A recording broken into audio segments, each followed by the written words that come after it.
নমস্কার বন্ধুরা, আজ আমি আপনাদের সামনে নিয়ে এসেছি ডিমের মালাইকারি। দেখুন আমি রেসিপিটা কিভাবে রান্না করি সেটাই শেয়ার করছি।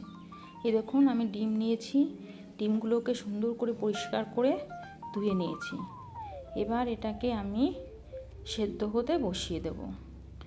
এই ডিমগুলোর মধ্যে আমি একটু নুন দিয়ে দেব। নুন দিয়ে দিলে কি হবে, খোসাটা তাড়াতাড়ি উঠে আসবে। তো এই যে দেখুন আমি নারকেল নিয়েছি দুটো। তো এই দুটো নারকেলকে সুন্দর করে পরিষ্কার করব, পরিষ্কার করে এটাকে কুড়ে নেব। কুড়ে এই দেখুন বের করে নিয়েছি। তো এইবার এটাকে আমি সুন্দর করে চটকে চটকে এটার থেকে দুধটা বের করে নেব। তো এর মধ্যে একটু জল দেব, জল দিলাম। এই জল দিয়ে সুন্দর করে চটকে নেব।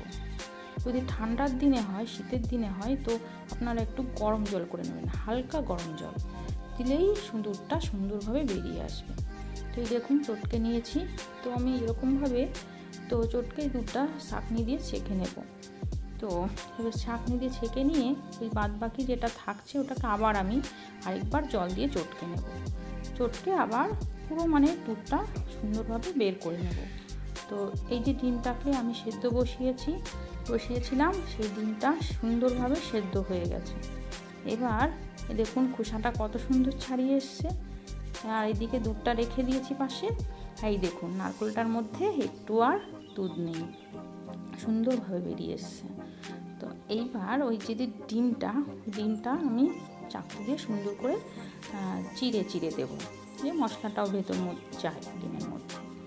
এই যে আমি একটু আদা নিয়েছি, কাঁচা লঙ্কা নিয়েছি 3টে, আর জিরে নিয়েছি। এটাকে সুন্দর করে বেটে নিয়েছি, শিলপাটায় বেটে নিয়েছি মিহি করে। ডিমটায় নুন হলুদ মাখিয়ে নিয়েছি, মাখিয়ে যে ভেজে নিচ্ছি, লাল লাল করে ভেজে নেব। এই তেলটা গরম, ওই তেলটার মধ্যেই আমি যে মশলাটা বেটে রেখেছিলাম, জিরে ফোড়ন দিয়েছি, তার মধ্যে ওই মশলাগুলো দিয়ে নিয়েছি, দিয়ে একটু কষে নেব। একটু কষা যেই হয়ে যাবে তখন আমি ওই দুধটা করে রেখেছিলাম, নারকেলের দুধ, ওটাকে ঢেলে দিলাম।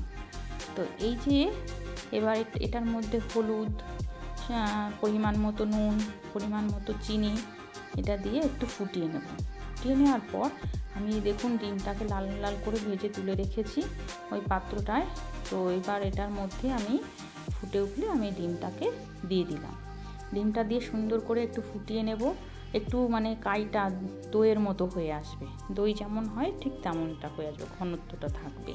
তো এর মধ্যে একটু গরম মশলা আর একটু ঘি দিয়েছি, ঘি দিয়ে নামিয়ে নিয়েছি। এই দেখুন কেমন হয়েছে, খুবই সুন্দর খেতে হয়। আমার ডিমের মালাইকারি তৈরি হয়ে গেছে। তো আপনারা এইভাবে বাড়িতে তৈরি করবেন, খুবই ভালো হয় খেতে। একবার খেলে দেখবেন পরিবারের সকলে আবার বলবে রান্না করে দিতে। তো আপনারা ভালো থাকবেন, সুস্থ থাকবেন, এই বলে আমার ভিডিওটা আমি শেষ করব। তার আগে রেসিপিটাকে আরেকটু সুন্দরভাবে আপনাদের সামনে দেখিয়ে দিচ্ছি যে দেখুন কেমন হয়েছে। আমি তো রান্না করেছি, আপনারাও রান্না করবেন।